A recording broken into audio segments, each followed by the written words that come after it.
നമസ്കാരം. March 5 election result Adolf ഹിറ്റ്ലറുടെ അധികാരം ഒന്നുകൂടി ഊട്ടിയുറപ്പിക്കുകയാണ്. ഇലക്ഷന് വേണ്ടി പാർലമെന്റ് പിരിച്ചുവിടുന്നതിനായി ഹ്യൂഗൻബർഗുമായി സംസാരിക്കുന്ന സമയത്ത് ഹിറ്റ്ലർ ഒരു കാര്യം ഹ്യൂഗൻബർഗിനോട് പറഞ്ഞിരുന്നു. ഇലക്ഷനിലെ റിസൾട്ട് എന്തു തന്നെയാണെങ്കിലും ഭരണത്തിൽ അത് പ്രതിഫലിക്കില്ല എന്നാണ്. മന്ത്രിമാരുടെ സ്ഥാനങ്ങളിൽ ഒരു മാറ്റവും വരുത്തില്ല എന്ന് ഹിറ്റ്ലർ വ്യക്തമായി പറഞ്ഞിരുന്നു. മാർച്ച് 5 ഏകദേശം 44% വോട്ടോടുകൂടി നാസി പാർട്ടി വീണ്ടും അധികാരത്തിലേക്ക് വന്നപ്പോൾ ഹിറ്റ്ലറുടെ ശൈലിയിൽ ചില മാറ്റങ്ങൾ വന്നു തുടങ്ങിയാണ്. ജനുവരി 30 മാർച്ച് 5 ഇടയിൽ ഹ്യൂഗൻബർഗും പാപ്പനും ഉൾപ്പെടെ സകല ആളുകളും പറയുന്ന കാര്യങ്ങൾക്ക് വേണ്ടത്ര ശ്രദ്ധ കൊടുക്കുവാൻ ഹിറ്റ്ലർ ബോധപൂർവ്വം ശ്രമിച്ചിരുന്നു. മാർച്ച് 5 പൊതു ഇലക്ഷൻ കഴിഞ്ഞ് നടന്ന ആദ്യത്തെ മന്ത്രിസഭാ മീറ്റിംഗിൽ തന്നെ ഹിറ്റ്ലർ ഒരു അജണ്ട വെക്കുകയാണ്. അതുവരെ അജണ്ടയൊക്കെ പറഞ്ഞിരുന്നത് പാപ്പനാണ്, വൈസ് ചാൻസലർ. ആദ്യമായി ഹിറ്റ്ലർ ഒരു നിർദ്ദേശം വെക്കുകയാണ്. ജർമ്മൻ റീച്ച് ഗവൺമെന്റിന്റെ പ്രൊപ്പഗാൻഡ മിനിസ്റ്ററായി ജോസഫ് ഗീബൽസിനെ നിയമിക്കണമെന്നാണ് ഹിറ്റ്ലറുടെ ആവശ്യം. ഹിറ്റ്ലറുടെ ആ ആവശ്യം ആ മന്ത്രിസഭാ യോഗം അംഗീകരിക്കുകയാണ്. പിറ്റേന്ന് തന്നെ ഹിൻഡൻബർഗിന് മുന്നിൽ ഗീബൽസ് പ്രചാരണ വിഭാഗം മന്ത്രിയായി സത്യപ്രതിജ്ഞ ചെയ്യുകയാണ്. സർക്കാരിൻ്റെ നയപരിപാടികളും സർക്കാരിൻ്റെ പ്രവർത്തനങ്ങളും ജനങ്ങൾക്ക് മുന്നിലും ലോകത്തിന് മുന്നിലും അവതരിപ്പിക്കുന്ന ചുമതലയാണ് ഗീബൽസിനുള്ളത്. ശരിക്കും കുശാഗ്രബുദ്ധിക്കാരനായ സമർത്ഥനായ ഗീബൽസ് ഹിറ്റ്ലർ മന്ത്രിസഭയുടെ മൗത്ത് പീസായി മാറുന്നത് ഈ നിമിഷം മുതലാണ്. നേരത്തെ പാർട്ടിയുടെ മൗത്ത് പീസ് ആയിരുന്നെങ്കിൽ ഇതാ മന്ത്രിസഭയുടെ തന്നെ മൗത്ത് പീസ് ആവുന്നു. ഹിറ്റ്ലറും ഗീബൽസും ഗോറിങ്ങും ഫ്രീക്കും അടങ്ങിയ നാസി പാർട്ടിയുടെ നേതാക്കൾ പതുക്കെ മന്ത്രിസഭയിൽ അവരുടെ സ്വാധീനം ഉറപ്പിക്കുകയാണ്. വളരെ ശ്രദ്ധാപൂർവമാണ് നാസി പാർട്ടി ജർമ്മനിയിലെമ്പാടും അവിടെ അധികാരം ഉറപ്പിക്കുന്നത്. ജർമ്മനിയിലെ എല്ലാ മേഖലയിലുമുള്ള കമ്മ്യൂണിസ്റ്റുകാരെ തിരഞ്ഞു പിടിച്ച് അറസ്റ്റ് ചെയ്തുകൊണ്ടിരിക്കുകയാണ്. കമ്മ്യൂണിസ്റ്റുകാർ കൂടുതലുള്ള മേഖലകളിൽ നാസി പാർട്ടിയുടെ സായുധ വിഭാഗമായ എസ് എന്തെങ്കിലുമൊക്കെ വിഷയങ്ങൾ ഉണ്ടാക്കും, കലാപങ്ങൾ ഉണ്ടാക്കും, പോലീസുമായി ബോധപൂർവം ഏറ്റുമുട്ടൽ ഉണ്ടാക്കും. ആ സ്റ്റേറ്റിൽ പ്രശ്നമാണ് എന്ന ശൈലിയിൽ ഗീബൽസിന്റെ പ്രചാരണ പരിപാടികൾ ആരംഭിക്കുന്നു ഈ സമയത്താണ്. പ്രഷ്യയിലായാലും ബവേറിയയിലായാലും ഹാംബർഗിലായാലും ഏത് മേഖലയിലാണെങ്കിലും ഇതേ തന്ത്രമാണ് നാസി പാർട്ടിയും ഹിറ്റ്ലറും ഗീബൽസും ചേർന്ന് അനുവർത്തിക്കുന്നത്. ആദ്യം പ്രശ്നമുണ്ടാക്കുക, ആ പ്രശ്നം നിയന്ത്രിക്കുവാൻ നിലവിലുള്ള ഭരണകൂടത്തിന് കഴിയുന്നില്ല എന്ന ധാരണ ഉണ്ടാക്കുക, അതിനുശേഷം അതിനെക്കുറിച്ച് വ്യാപകമായി പ്രചാരണം നടത്തുക. ആ പ്രചാരണത്തിൻ്റെ എൻഡിൽ ജർമ്മൻ റീച്ച് ഗവൺമെൻറ്, അതായത് ദേശീയ ഗവൺമെൻറ്, ആ സ്റ്റേറ്റ് ഗവൺമെൻറ്റിലേക്ക് ഒരു പ്രതിനിധിയെ നിയമിക്കുകയാണ്. റീച്ചിൻ്റെ പ്രതിനിധി. നമ്മുടെ ഇന്ത്യയിൽ അതാത് സ്റ്റേറ്റുകൾ ഗവർണറെ നിയമിക്കും പോലെ സ്റ്റേറ്റ് കമ്മീഷണർമാരെ നിയമിക്കുകയാണ്. റീച്ചിൻ്റെ നേരിട്ടുള്ള നിയന്ത്രണത്തിൽ ഓരോ സ്റ്റേറ്റായിട്ട് വീഴുകയാണ്. ജർമ്മനിയിൽ ആദ്യം അത് ചെയ്തത് ഹാംബർഗിലാണ്. തുടർന്ന് അത് മറ്റ് സ്ഥലങ്ങളിലേക്ക് ഡ്യൂപ്ലിക്കേറ്റ് ചെയ്യാൻ ഓരോ സ്റ്റേറ്റിലും നാസി പാർട്ടിയുടെ പ്രതിനിധികൾ സ്റ്റേറ്റ് കമ്മീഷണർമാരായി വരുന്നു. പതുക്കെ ജർമ്മനിയിലെ സകല സ്റ്റേറ്റിലും സ്റ്റേറ്റ് കമ്മീഷണർമാർ നാസി പാർട്ടിയുടെ പ്രതിനിധികളാവുകയാണ്. വഴങ്ങാത്തത് ഇതുവരെയും ബവേറിയയാണ്. നാസി പാർട്ടിയുടെ ഉദയം കണ്ട ആ സ്ഥലത്ത് വലതുപക്ഷ വിശ്വാസമുള്ള വേറെ ആളുകളാണ് ഭരിക്കുന്നത്. അവർ ദേശീയ ഗവൺമെന്റിന് എതിരായി പിടിച്ചു നിൽക്കുവാൻ ശ്രമിച്ചെങ്കിലും വെറും 2 ആഴ്ച കൊണ്ട് അവിടെയും ദേശീയ ഗവൺമെന്റിന്റെ കമ്മീഷണർ ചാർജ് എടുക്കുകയാണ്. സകലരും നാസി പാർട്ടി പ്രതിനിധികൾ. ജർമ്മനിയിലെ മുഴുവൻ സ്റ്റേറ്റുകളിലും നാസി പ്രതിനിധികൾ അധികാരത്തിലേക്ക് വരുമ്പോൾ ജർമ്മനിയിലെമ്പാടും കലാപങ്ങളും ഉണ്ടായിക്കൊണ്ടിരിക്കുന്നു എന്നുള്ളതാണ് വസ്തുത. ആ കലാപങ്ങളെക്കുറിച്ച് പാപ്പൻ ഓപ്പൺ ലെറ്ററിൽ അഡോൾഫ് ഹിറ്റ്ലറോട് പ്രതികരിക്കുകയാണ്. നാസി പാർട്ടിയുടെ സായുധ വിഭാഗമായ എസ് നിലയ്ക്ക് നിർത്തണം. ഇതാണ് പാപ്പൻ ആവശ്യപ്പെടുന്നത്. ഓപ്പൺ ലെറ്ററിൽ തന്നെ ഹിറ്റ്ലർ അതിന് മറുപടി കൊടുക്കുകയാണ്. ബൂർഷ മാധ്യമങ്ങൾ നടത്തുന്ന പ്രചാരണത്തിൽ പാപ്പൻ വീണുപോയതാണെന്നാണ് ഹിറ്റ്ലർ ആരോപിക്കുന്നത്. എസ്എയും നാസി പാർട്ടിയും നാഷണലിസ്റ്റ് സോഷ്യലിസ്റ്റിന്റെ ഭാഗമായി ജർമ്മനിയുടെ നഷ്ടപ്പെട്ടുപോയ അഭിമാനം വീണ്ടെടുക്കാനായി അധികാരത്തിലെത്തിയിരിക്കുമ്പോൾ അതിനെതിരായിട്ട് ആരോപണങ്ങൾ ഉന്നയിക്കുന്നത് ബോധപൂർവമാണ്. ജർമ്മനിയെ തകർക്കാൻ വേണ്ടിയാണ് അത്തരം ആരോപണങ്ങൾ ഉന്നയിക്കുന്നത്. പാപ്പൻ ഇനി ഈ ശൈലിയിൽ ആരോപണങ്ങൾ ഉന്നയിക്കുമ്പോൾ രണ്ടാമതൊന്ന് ആലോചിക്കുന്നത് നന്നായിരിക്കും. ആ ശൈലിയിലാണ് ഹിറ്റ്ലറുടെ എഴുത്ത്. പാപ്പനെയും ഹ്യൂഗൻബർഗിനെയും എന്ന് വേണ്ട മന്ത്രിസഭയിലെ സകലരെയും ഹിറ്റ്ലർ പതുക്കെ ഒതുക്കുകയാണ്. ഹിറ്റ്ലറുടെ ഇടവും വലവും നിന്ന് ഞങ്ങൾ ഹിറ്റ്ലറെ മരിക്കുമെന്ന് ഹിൻഡൻബർഗിനോട് പറഞ്ഞ വ്യക്തികളാണ് ഈ ഹ്യൂഗൻബർഗും പാപ്പനും. ആ രണ്ടുപേരും ഹിറ്റ്ലറാൽ നിയന്ത്രിക്കപ്പെടുന്ന ശൈലിയിലേക്ക് കാര്യങ്ങൾ വരുന്നു. എല്ലാ ഗവൺമെന്റ് ഓഫീസുകളിലെയും ജർമ്മൻ ദേശീയ ഫ്ലാഗിനോടൊപ്പം സ്വസ്തിക ഫ്ലാഗ് കൂടി ഉയർത്തണമെന്ന് പ്രസിഡന്റ് ഹിൻഡൻബർഗ് ഉത്തരവിടുകയാണ്. മാർച്ച് 11 ആ ഉത്തരവ് ഇറങ്ങിയത്. ജർമ്മനിയിലെ സകല ബിൽഡിങ്ങുകളിലും ജർമ്മൻ ദേശീയ പതാകയോടൊപ്പം നാസി പാർട്ടിയുടെ സ്വസ്തിക ചിഹ്നം കൂടി ഉയരുകയാണ്. സകല മേഖലയിലും അതിൻ്റെതായ ഒരു ഇളക്കവും ഉണ്ടാകും. മാർച്ച് 21 പുതിയ പാർലമെന്റിന്റെ ആദ്യത്തെ മീറ്റിംഗ് കൂടാനായി ഹിറ്റ്ലർ തീരുമാനിച്ചത്.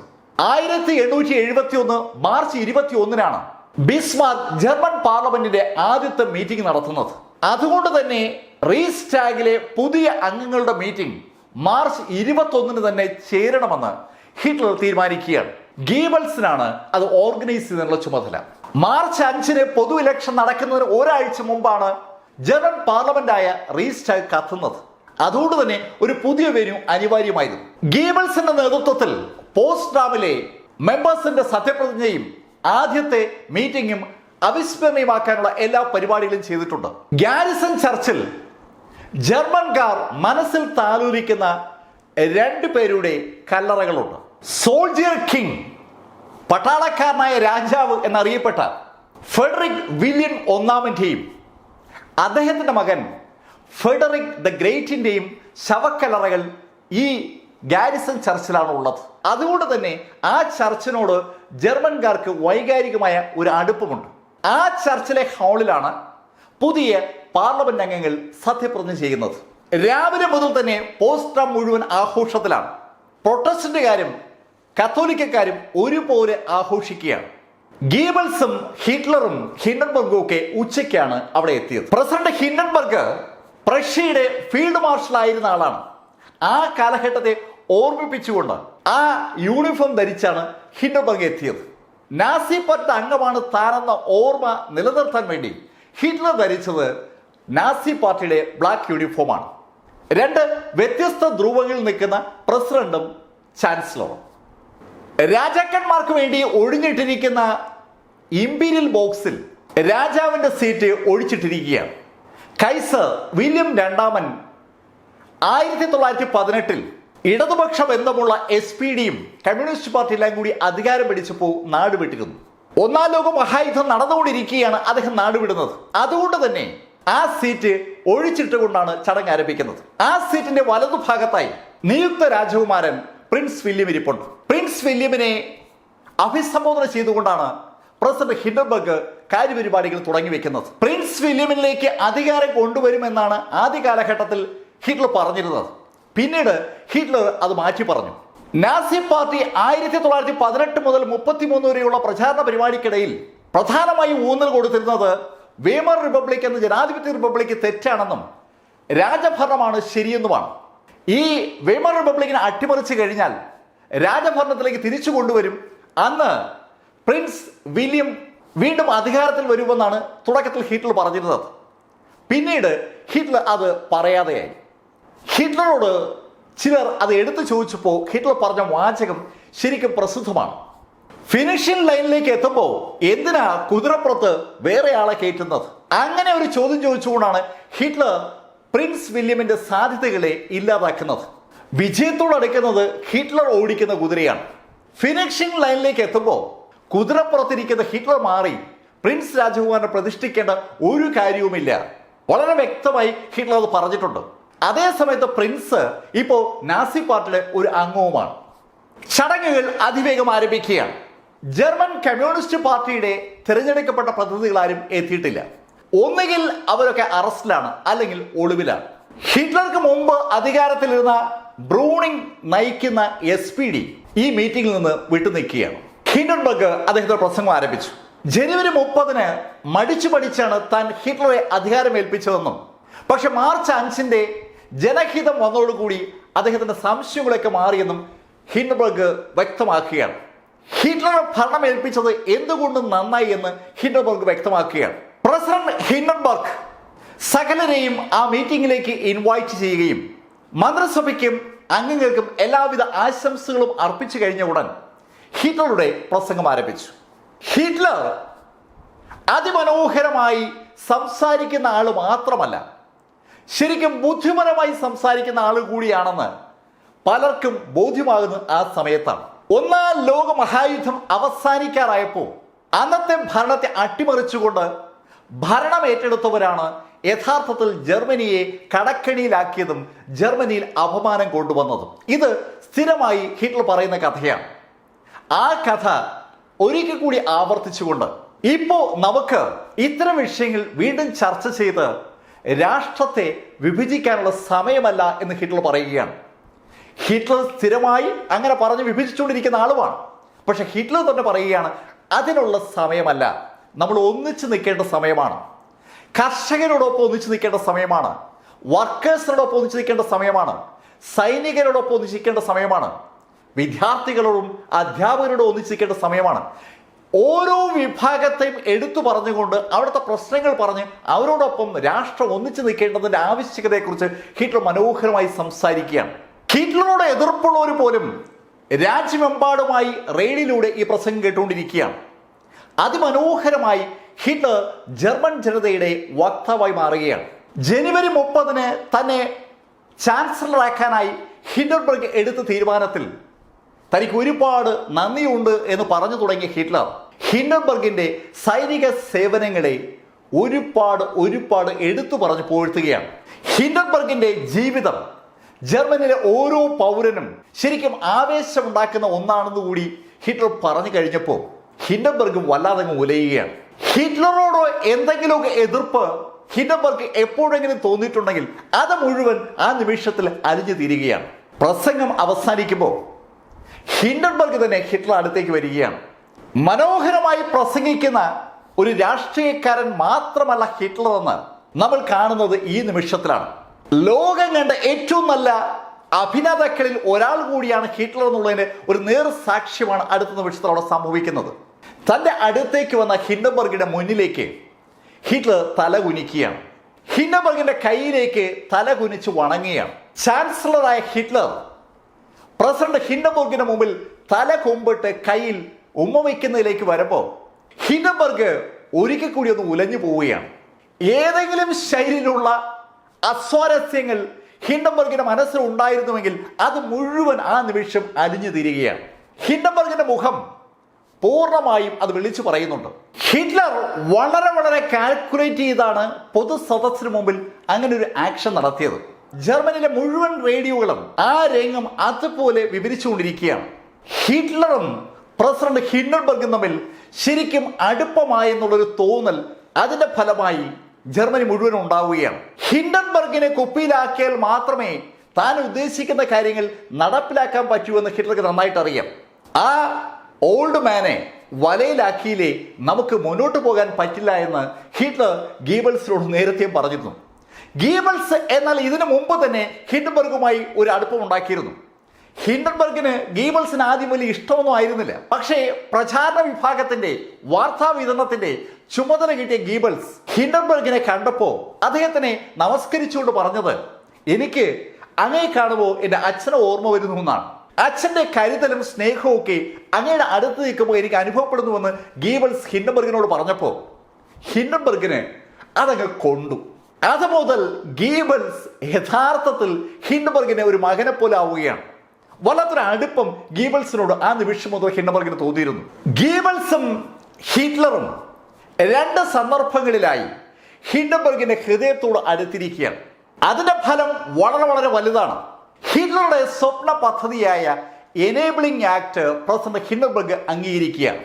ആ അംഗീകാരം ലഭിച്ചോടുകൂടി അത് നിയമമാക്കാനായി പാർലമെന്റിൽ സമീപിക്കാൻ ഹിറ്റ്ലർക്ക് പറ്റി. എനേബിളിംഗ് ആക്ട് എന്ന് പറഞ്ഞാൽ വളരെ ലളിതമായ ഒരു സംഭവമാണ്. അടുത്ത 4 കൊല്ലത്തേക്ക് പാർലമെന്റിന്റെ അംഗീകാരമില്ലാതെ ഭരിക്കാൻ ചാൻസലർ ഹിറ്റ്ലറെ പാർലമെന്റ് തന്നെ അനുവദിക്കുന്ന ഒരു പ്രത്യേക നിയമം. വിദേശ രാജ്യങ്ങളുമായി കരാറിൽ ഒപ്പിടാനും രാജ്യവുമായി ബന്ധിപ്പിച്ചുള്ള ഏത് തീരുമാനങ്ങൾ എടുക്കാനും ചാൻസലറെ പൂർണ്ണമായി ചുമതലപ്പെടുത്തുകയാണ് പാർലമെന്റ് അതുവഴി ചെയ്യുന്നത്. പാർലമെന്റിന്റെ സകല അധികാരങ്ങൾ ചാൻസലർക്ക് 4 വർഷത്തേക്ക് കൊടുക്കുന്നു. പക്ഷെ അങ്ങനെ സംഭവിക്കണമെങ്കിൽ പാർലമെന്റിൽ 3/2 ഭൂരിപക്ഷം വേണം. ജർമ്മൻ പാർലമെന്റായ റീസ്റ്റാഗിൽ 647 അംഗങ്ങളാണ് ഉള്ളത്. പക്ഷേ ഇലക്ഷൻ കഴിഞ്ഞപ്പോൾ തിരഞ്ഞെടുക്കപ്പെട്ട 81 കമ്മ്യൂണിസ്റ്റ് പാർട്ടി അംഗങ്ങൾ ഒന്നുകിൽ അറസ്റ്റിലാണ് അല്ലെങ്കിൽ ഒളിവിലാണ്. അത് നാസി പാർട്ടിക്ക് ഗുണകരമായി മാറുകയാണ്. സഭയിലുള്ള ആളുകളുടെ 3/2 ഭൂരിപക്ഷം അംഗീകരിച്ചാൽ മതി. ഈ 81 പേർക്കും സഭയിൽ വരാൻ പറ്റില്ല. ആ 81 പേരും ഉണ്ടായിരുന്നെങ്കിൽ 432 പേര് അംഗീകരിച്ചാൽ മാത്രമേ 3/2 ഭൂരിപക്ഷം ആവുള്ളൂ. ഇപ്പോ 378 പേരുടെ അംഗീകാരം മതി. പക്ഷെ അവിടെയും ഒരു പ്രശ്നമുണ്ട്. നാസി പാർട്ടിക്കും സഖ്യകക്ഷികൾക്കും കൂടി 378 അംഗങ്ങളില്ല. ജർമ്മൻ സെൻട്രൽ പാർട്ടിയോ SPD മറ്റേതെങ്കിലും രാഷ്ട്രീയ കക്ഷികളോ അവർ സഹായിക്കണം. നാസി പാർട്ടിയുമായി ഉടക്കി നിൽക്കുന്ന പാർട്ടികളാണ് ഇവരൊക്കെ. അവർ സഹായിച്ചാൽ മാത്രമേ റീസ്റ്റാഗിൽ എനേബിളിംഗ് ആക്ട് എന്ന നിയമം പാസ്സാകത്തുള്ളൂ. ഹിറ്റ്ലർക്ക് അമിത അധികാരം നൽകുന്ന നിയമമാണ്. ആ നിയമത്തെ ഒരു കാരണവശാലും SPD സെൻട്രൽ പാർട്ടിയും അംഗീകരിക്കില്ല എന്ന് തന്നെയാണ് സകലരുടെയും വിശ്വാസം. 1933 മാർച്ച് 23 ജർമ്മൻ പാർലമെന്റായ റീസ്റ്റാഗ് എനേബിളിംഗ് ആക്ടിനെ കുറിച്ച് ചർച്ച ചെയ്യാനായി സമ്മേളിക്കുകയാണ്. ലോകത്തിന്റെ മുഴുവൻ ശ്രദ്ധയും ജർമ്മനിയിലേക്കാണ്. നാസി പാർട്ടിയുടെ ചെയർമാനായ ജർമ്മൻ ചാൻസലറായി മാറിയിരിക്കുന്ന അഡോൾഫ് ഹിറ്റ്ലർക്ക് അമിത അധികാരം നൽകുവാൻ ജർമ്മൻ പാർലമെന്റ് തയ്യാറാകുമോ? ആ ചോദ്യമാണ് ലോകം മുഴുവൻ ഉന്നയിക്കുന്നത്. US-ന്റെയും ബ്രിട്ടന്റെയും ഫ്രാൻസിന്റെയും എന്ന് വേണ്ട ലോകത്തുള്ള മുഴുവൻ പത്രക്കാരും ബെർലിനിൽ എത്തിയിട്ടുണ്ട്. ലോകത്തുള്ള മുഴുവൻ റേഡിയോകളും ഈ വാർത്ത റിപ്പോർട്ട് ചെയ്യുകയാണ്. സകലരും ജർമ്മൻ പാർലമെന്റിലെ അംഗങ്ങളുടെ കണക്കെടുക്കുകയാണ്. 378 എന്ന നമ്പർ തികയ്ക്കുവാൻ ഹിറ്റ്ലർക്ക് പറ്റുമോ? അതാണ് കാതലായ ചോദ്യം. സെൻട്രൽ പാർട്ടിയുമായി നാസി പാർട്ടിക്ക് വേണ്ടി പലരും ചർച്ച നടത്തിയെങ്കിലും അവർ വഴങ്ങുന്നില്ല. പാർലമെന്റിന്റെ എല്ലാ അധികാരവും അടുത്ത 4 വർഷത്തേക്ക് വേണ്ടാന്ന് വെക്കണം എന്നാണ് ഹിറ്റ്ലർ പാർലമെന്റിലെ അംഗങ്ങളോട് ആവശ്യപ്പെടുന്നത്. ആത്മഹത്യാപരമായ ആ തീരുമാനമെടുക്കുവാൻ SPD സെൻട്രൽ പാർട്ടിയോ തയ്യാറല്ല. മാർച്ച് 23 എത്തി. റോൾ ഓപ്പറ ഹൗസിലാണ് മീറ്റിംഗ് നടക്കുന്നത്. കത്തിപ്പോയ ജർമ്മൻ പാർലമെന്റ് ബിൽഡിംഗ് പുനർനിർമ്മിച്ചുകൊണ്ടിരിക്കുന്നതേ ഉള്ളൂ. ഓപ്പറ ഹൗസിന്റെ മീറ്റിംഗ് ഹാളിന് പുറത്ത് ഒരു വലിയ ജിജാന്റിക് ആയിട്ടുള്ള ഒരു സ്വസ്തിക ചിഹ്നം തൂക്കിയിരിക്കുകയാണ്. സകല മേഖലയിലും സ്വസ്തിക ചിഹ്നങ്ങൾ മാത്രമേ കാണാനുള്ളൂ. ഓപ്പറ ഹൗസിൽ ഗവൺമെന്റിനെ പ്രതിനിധീകരിക്കുന്ന ആളുകൾ ഇരിക്കുന്നതിന്റെ തൊട്ട് പുറകിലായി ഒരു കൂറ്റൻ സ്വസ്തിക ഫ്ലാഗ് പാറി കളിക്കുന്നുമുണ്ട്. ഹാളിലേക്ക് ഹിറ്റ്ലർ കടന്നു വരുന്നത് നാസി പാർട്ടിയുടെ ബ്രൗൺ ഷർട്ട് ധരിച്ചിട്ട് തന്നെയാണ്. ഹിറ്റ്ലറെ കണ്ട നിമിഷത്തിൽ ഓപ്പറ ഹൗസിന് പുറത്തുണ്ടായിരുന്ന ആളുകൾ ഹെയിൽ ഹിറ്റ്ലർ എന്ന് പറഞ്ഞ് അഭിസംബോധന ചെയ്യുകയാണ്. ഹെയിൽ ഹിറ്റ്ലർ എന്നുള്ള ശബ്ദമല്ലാതെ മറ്റൊന്നും അവിടെ കേൾക്കാനില്ല. അകത്തേക്ക് കടക്കുമ്പോഴും സന്ദർശക ഗാലറിയിൽ ഈ സമ്മേളനം കാണാനായി എത്തിയിരിക്കുന്ന ആളുകളും അത് ഏറ്റുവിളിക്കുകയാണ്, hail Hitler, hail Hitler. Hitler എന്ന പദപ്രയോഗമല്ലാതെ വേറെ ഒന്നും കേൾക്കാനില്ല. സമ്മേളനം ആരംഭിച്ചു. ഹിറ്റ്ലറാണ് എനേബിളിംഗ് ആക്ടിന്റെ പ്രമേയം അവതരിപ്പിച്ചുകൊണ്ട് സംസാരിക്കുന്നത്. ഈ സർക്കാരിന് കൂടുതൽ അധികാരം ലഭിക്കാനായിട്ടാണ് ഈ ബില്ല് അവതരിപ്പിക്കുന്നത്. എന്തുകൊണ്ട്? ആ ചോദ്യവും അതിന്റെ ഉത്തരവുമാണ് ഹിറ്റ്ലർ അയാളുടെ പ്രസംഗത്തിലൂടെ വിശദമാക്കുന്നത്. 2.5 മണിക്കൂറാണ് ഹിറ്റ്ലർ സംസാരിച്ചത്. 1918 മുതൽ 1933 വരെയുള്ള വേമർ റിപ്പബ്ലിക്കിന്റെ കാലഘട്ടത്തിലെ ജർമ്മനിയുടെ പരാജയങ്ങളെയും പ്രശ്നങ്ങളെയും വീണ്ടും ഒരിക്കൽ കൂടി അവിടെ അവതരിപ്പിക്കുകയാണ് ഹിറ്റ്ലർ ചെയ്തത്. ജർമ്മനി അതേ ശൈലിയിൽ മുന്നോട്ട് പോകുന്നതിൽ ഒരു അർത്ഥവുമില്ല. ഇതാണ് ഹിറ്റ്ലറുടെ വാദം. ജർമ്മനി ശക്തിപ്പെടേണ്ടിയിരിക്കുന്നു. ജർമ്മനി ശക്തിപ്പെടണമെങ്കിൽ ശക്തമായ ഒരു സർക്കാർ വേണം. ശക്തമായ സർക്കാർ എന്ന് പറഞ്ഞാൽ അധികാരമുള്ള സർക്കാർ എന്നാണ്. അതിന് അധികാരം വേണം. പാർലമെന്റ് അതിനുള്ള അധികാരം സർക്കാരിന് നൽകണം. അടുത്ത 4 കൊല്ലം ഈ 4 കൊല്ലം കൊണ്ട് ജർമ്മനിയെ ലോകം ബഹുമാനിക്കുന്ന, ലോകമറിയുന്ന ഒരു രാഷ്ട്രമായി ഞങ്ങൾ കൺവേർട്ട് ചെയ്യും. വളരെ വ്യക്തമായി ഹിറ്റ്ലർ അയാളുടെ പ്ലാനുകൾ അവതരിപ്പിക്കുകയാണ്. ഞങ്ങളുടെ ഈ ആവശ്യം നിങ്ങൾക്ക് ഉൾക്കൊള്ളാനാകുമെങ്കിൽ ഞങ്ങൾക്ക് അനുകൂലമായി വോട്ട് ചെയ്യുക. അത്രയും പറഞ്ഞിട്ട് ഹിറ്റ്ലർ ഒന്ന് നിർത്തി. അതിനുശേഷം പ്രതിപക്ഷ ബെഞ്ചിന് നേരെ നോക്കി ഹിറ്റ്ലർ പറയുകയാണ്, എൻ്റെ മാന്യ സ്നേഹിതരെ, ഇനി നിങ്ങൾക്ക് തീരുമാനിക്കാം. യുദ്ധമാണോ സമാധാനമാണോ ഈ ജർമ്മനിയിൽ വേണ്ടതെന്ന് നിങ്ങൾക്ക് തീരുമാനിക്കാം. ഹിറ്റ്ലർ അത് പറയുമ്പോൾ ആ ഓപ്പറ ഹൗസിന് പുറത്തും ഓപ്പറ ഹൗസിനകത്തുമായി എസ് വിഭാഗത്തിൻ്റെ SS വിഭാഗത്തിൻ്റെ അതിശക്തരായ ആയിരക്കണക്കിന് പോരാളികളെ ആ ഹാളിലിരിക്കുന്ന പാർലമെന്റ് പ്രതികൾക്ക് കാണാം. എതിർത്ത് വോട്ട് ചെയ്തിട്ട് പുറത്തിറങ്ങിയാൽ തല്ലുറപ്പാണ്. പാർലമെന്റ് അംഗമാണോ ഇല്ലയോ എന്നുള്ളത് വിഷയമല്ല. ഹിറ്റ്ലറുടെ ഈ എനേബിളിംഗ് ആക്ടിനെതിരായി ആരെങ്കിലും വോട്ട് ചെയ്താൽ ജീവനോടെ വീട്ടിലേക്ക് പോകാൻ കഴിയില്ല എന്ന് വളരെ വളരെ വ്യക്തമാണ്. അതിശക്തരായ ഗുണ്ടകളെ SS-നെ പാർലമെന്റിന് ചുറ്റും ഹിറ്റ്ലർ അണിനിരത്തിയിരിക്കുകയാണ്. പോലീസ് വെറും നോക്കുകുത്തി മാത്രമാണ്. സകല പോലീസിന്റെ മേലുള്ള അധികാരം ഇപ്പൊ ഗോറിങ്ങിനാണ്. അതുപോലെ ഫ്രീക്കുമുണ്ട്. അവർ പറയുന്നതേ നടക്കൂ. പോലീസിനോട് നിശബ്ദരാകാനായി ആവശ്യപ്പെട്ടിരിക്കുകയാണ്. സമ്മേളനം മുന്നോട്ട് പോകുന്തോറും അകത്തിരിക്കുന്ന പാർലമെന്റ് അംഗങ്ങൾക്ക് ഭയം കൂടിക്കൂടി വരികയാണ്. സന്ദർശക ഗാലറിയിലിരിക്കുന്ന ഓരോ പ്രതിനിധിയും പ്രതിപക്ഷത്തിരിക്കുന്ന അംഗങ്ങളെ തുറച്ചു നോക്കുകയാണ്. പുറത്തിറങ്ങിയാൽ തല്ല് ഉറപ്പാണെന്ന് സന്ദർശക ഗാലറിയിലെ ആളുകളുടെ ബാഹുല്യം കൃത്യമായും വിളിച്ചു പറയുന്നുമുണ്ട്. റീസ്റ്റാഗിലെ സമ്മേളനം അവസാനിക്കുമ്പോൾ പുറത്തേക്ക് ഇറങ്ങേണ്ടി വരും. ആ നിമിഷത്തിൽ അവരെ കാത്ത് അനവധി ആളുകൾ പുറത്തുണ്ടെന്നുള്ള സൂചന സന്ദർശക ഗാലറിയിൽ ഇരിക്കുന്ന ആളുകൾ വഴി അകത്തിരിക്കുന്ന ആളുകൾക്ക് കിട്ടിക്കൊണ്ടേയിരിക്കുകയാണ്. ഭയം കൂടിക്കൂടി വരികയാണ്. പ്രസംഗം അവസാനിപ്പിക്കുന്നതിന് മുമ്പ് തന്നെ ഹിറ്റ്ലർ ഒരു കാര്യം കൂടി പറഞ്ഞു. ഒരു കാരണവശാലും ഉപരിസഭയെ പിരിച്ചുവിടില്ല. അതുപോലെ ജർമ്മനിയിലെ വിവിധ സ്റ്റേറ്റ് ഗവൺമെന്റുകളെയും റീച്ച് ഗവൺമെന്റ് പിരിച്ചുവിടില്ല. അവരുടെ അധികാരത്തിൽ കൈകടത്തത്തില്ല. അതുപോലെ ചർച്ചിന്റെ അധികാരത്തിൽ കൈകടത്തത്തില്ല. അതൊക്കെ ചെയ്യണമെങ്കിൽ ഹിറ്റ്ലറുടെ നിലവിലുള്ള സർക്കാരിന് കൂടുതൽ അധികാരം നൽകണം. അത്രയും പറഞ്ഞ് ഹിറ്റ്ലർ ഇരുന്നു. ഹിറ്റ്ലറുടെ പ്രസംഗം കഴിഞ്ഞ ഉടൻ ഗോറിങ് സഭ അരമണിക്കൂർ നിർത്തിവെക്കുകയാണ്. സഭ അംഗങ്ങൾക്ക് കൂട്ടായി ആലോചിക്കാനുള്ള സമയം കൊടുക്കാൻ വേണ്ടിയാണ്. SPD കൂടുതൽ ആലോചിക്കാനൊന്നുമില്ല. അവർ വ്യക്തമായി തീരുമാനിച്ചിട്ടുണ്ട്. തല പോയാലും ഹിറ്റ്ലർക്ക് എതിരായിട്ടേ അവർ വോട്ട് ചെയ്യൂ. അതേസമയത്ത് സെൻട്രൽ പാർട്ടിയിൽ 2 ശൈലിയിലുള്ള ചർച്ച നടക്കുകയാണ്. ഹിറ്റ്ലറുടെ ഒപ്പം നിൽക്കണമെന്ന് ഒരു വിഭാഗം, ഹിറ്റ്ലർക്ക് എതിരെ നിൽക്കണമെന്ന് മറ്റൊരു വിഭാഗം. അരമണിക്കൂറാണ് ഗോറിങ് കൊടുത്ത സമയം. പക്ഷെ അരമണിക്കൂറായിട്ടും പാർട്ടികളുടെ ചർച്ച ഒരിടത്തും എത്തിയില്ല. അവസാനം വൈകുന്നേരം 6 മണിക്കാണ് സഭ വീണ്ടും കൂടിയത്. വൈകുന്നേരം 6 മണിക്ക് SPD ചെയർമാൻ ഓട്ടോ വെൽസ് സംസാരിക്കാൻ എണീറ്റു. ഹിറ്റ്ലറും മന്ത്രിസഭയും പൂർണ്ണമായും എതിർപക്ഷത്തെ അടിച്ചമർത്തിക്കൊണ്ടിരിക്കുന്ന കാലഘട്ടമാണ് കഴിഞ്ഞ 2.5 മാസം എന്ന് പറയുന്നത്. സ്വാഭാവികമായും ശരിക്കും ഭയപ്പെടുത്തുന്ന ഒരു അന്തരീക്ഷം നിലനിൽക്കുകയാണ്. ആ അന്തരീക്ഷത്തിൽ ഓട്ടോ വെൽസ് ആ പാർലമെന്റിൽ നടത്തിയ ഒരു പ്രസംഗം ചരിത്രത്തിന്റെ ഭാഗമാവുകയാണ്. ഹിറ്റ്ലറുടെ മുഖത്ത് നോക്കിക്കൊണ്ട് വെല്ലുവിളിക്കും പോലെയാണ് ഓട്ടോ വെൽസ് സംസാരിച്ചത്. SPD ചെയർമാൻ ഓട്ടോ വെൽസ് പറഞ്ഞു, നിങ്ങൾക്ക് ഞങ്ങളെ അടിച്ചമർത്താൻ പറ്റിയേക്കും, പക്ഷേ ഞങ്ങളുടെ അഭിമാനത്തെ ചോദ്യം ചെയ്യുവാൻ മിസ്റ്റർ ഹിറ്റ്ലർ നിങ്ങൾക്കോ നിങ്ങളുടെ പാർട്ടിക്കോ പറ്റില്ല. ഈ പാർലമെന്റ് ജർമ്മൻ ജനതയുടെ ശബ്ദമാണ് പ്രതിധ്വനിക്കുന്നത്. ഞങ്ങൾക്ക് നിങ്ങളെ അമിത അധികാരമുള്ള ഒരാളായി മാറ്റുന്ന പ്രക്രിയയിൽ സഹകരിക്കാനാവില്ല. നിങ്ങൾക്ക് അനുകൂലമായി വോട്ട് ചെയ്യാൻ ഞങ്ങൾക്കാവില്ല. അത് ഈ രാഷ്ട്രത്തെ നിലനിൽപ്പിനെ പ്രതികൂലമായി ബാധിക്കും. ശരിക്കും കൊലവിളി നടത്തുന്ന നാസി പാർട്ടിയുടെ ഒരുപാട് ആളുകൾ ആ ഓപ്പറ ഹൗസിന് ചുറ്റുമുള്ളപ്പോൾ ധൈര്യപൂർവ്വം ഹിറ്റ്ലറുടെ മുഖത്ത് നോക്കിക്കൊണ്ട് ഹിറ്റ്ലറുടെ ഈ വാക്കുകൾ പറഞ്ഞ SPD ചെയർമാൻ ഭരണപക്ഷത്തിന്റെ പോലും ആദരവ് നേടുകയാണ്. ഭരണപക്ഷത്തുള്ള ഹ്യൂഗൻബർഗിനോ പാപ്പനോ പോലും ഇങ്ങനെ സംസാരിക്കാൻ കഴിയില്ല. അപ്പോഴാണ് SPD ചെയർമാൻ ഓട്ടോ വെൽസ് അങ്ങനെ പറയുന്നത്. ഓട്ടോ വെൽസിന്റെ പ്രസംഗത്തിന് ഹിറ്റ്ലറുടെ കുറിക്കുകൊള്ളുന്ന മറുപടിയും കൂടെ ഉണ്ടായി. ആ മറുപടികളും ചരിത്രത്തിന്റെ ഭാഗമാണ്.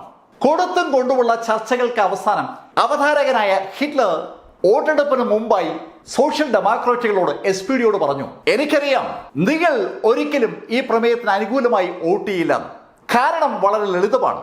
നിങ്ങൾ നിങ്ങളുടെ മൈൻഡ് അങ്ങനെ സെറ്റ് ചെയ്തിരിക്കുകയാണ്. സ്വതന്ത്രമായ ജർമ്മനി, ശക്തമായ ജർമ്മനി, അത് രണ്ടും നിങ്ങളുടെ അജണ്ടയിലില്ലല്ലോ. സ്വതന്ത്രമായ ജർമ്മനി, അതാണ് ഞങ്ങളുടെ സ്വപ്നം. നിങ്ങൾ ആ സ്വപ്നത്തെ താലോലിക്കുന്നുവെങ്കിൽ, അതിനെക്കുറിച്ച് എപ്പോഴെങ്കിലും ചിന്തിച്ചിട്ടുണ്ടെങ്കിൽ മാത്രം ഞങ്ങൾക്ക് അനുകൂലമായി, ഈ നിയമത്തിന് അനുകൂലമായി നിങ്ങൾ വോട്ട് ചെയ്യുക. അല്ലെങ്കിൽ ഒരു കാര്യമേ എനിക്ക് പറയാനുള്ളൂ, ഐ എം സോറി. അത്രയും പറഞ്ഞ ഹിറ്റ്ലർ ഇരിക്കുകയാണ്. നിർത്താത്ത കയ്യടിയാണ് സകല മേഖലയിൽ നിന്നും. ഹിറ്റ്ലറുടെ അനുയായികൾ, ഓപ്ര ഹൗസിന് ചുറ്റുമുള്ളവരും, റേഡിയോയിലൂടെ കേട്ടുകൊണ്ടിരിക്കുന്നവരും, സദസ്സിനുള്ളിൽ സന്ദർശക ഗാലറിയിലുള്ളവരും, അകത്തിരിക്കുന്ന അംഗങ്ങളൊക്കെ കൈയിടിക്കുകയും ഹെയിൽ ഹിറ്റ്ലർ എന്ന് വിളിക്കുകയും ചെയ്യുകയാണ്. അവസാനം വോട്ടെടുപ്പ് ആരംഭിച്ചു. സഭയിൽ ഹാജരായിരുന്ന 535 പേരിൽ 441 ആളുകൾ പ്രമേയത്തിന് അനുകൂലമായും 94 പേർ പ്രമേയത്തിന് എതിരായും വോട്ട് ചെയ്തു. എനേബിളിംഗ് ആക്ട് അങ്ങനെ പാസ്സാവുകയാണ്. ഭസ്മാസുരന് വരം കൊടുത്ത ആ അവസ്ഥയാണ് തുടർന്ന് ജർമ്മനിയിൽ ഉണ്ടാകുന്നത്. ഹിറ്റ്ലറുടെ നാസി പാർട്ടിക്ക് അമിതമായ അധികാരം ലഭിച്ചിരിക്കുകയാണ്. സകല അധികാരങ്ങളും ഹിറ്റ്ലറിലേക്ക്, സകല അധികാരങ്ങളും നാസി പാർട്ടിയിലേക്ക്.